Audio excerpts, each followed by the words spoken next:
त्यांचा जो नौकर आहे तोच माझा आणि तो माझे सर्व काम करतोय, त्यामुळे मला काही असं नौकर ठेवण्याची गरज भासत नाही.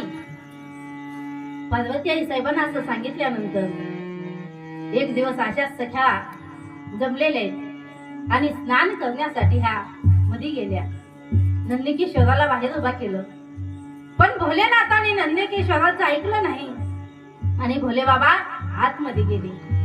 सख्या सगळ्या लाजून गेल्या आणि त्यावेळेस पुन्हा दुसऱ्या दिवशी पार्वती आई साहेबाला म्हणायला लागल्या, अगं पार्वती बघ, तुला सांगितलं होतं ना की तुझा असा स्पेशल एखादा गण पाहिजे, म्हणजे ह्या भोलेनाथांना नंदकिशोरांना अडवलं असेल, पण त्यांनी थांबले नाहीत.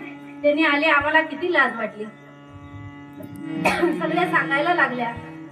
त्यावेळेस पार्वती आई साहेबांना सांगितलं, अगं आता इथून पुढे टेन्शन घेऊ नका, मी माझा एक सेवक नेमते, एक माझा गण निर्माण करते.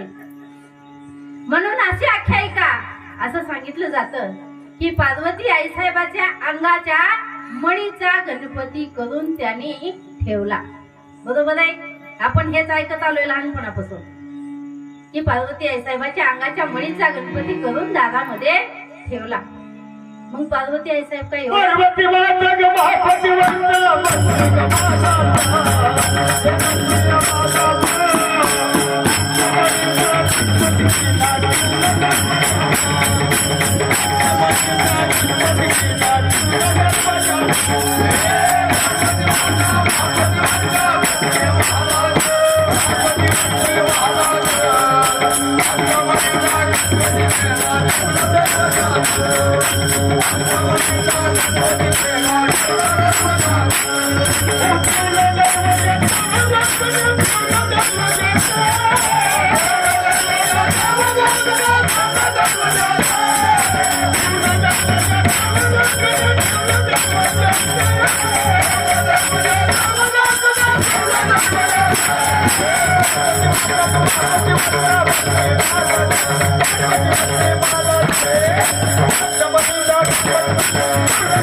पार्वती आई साहेबांना गणेशाला बनवून दारामध्ये ठेवले.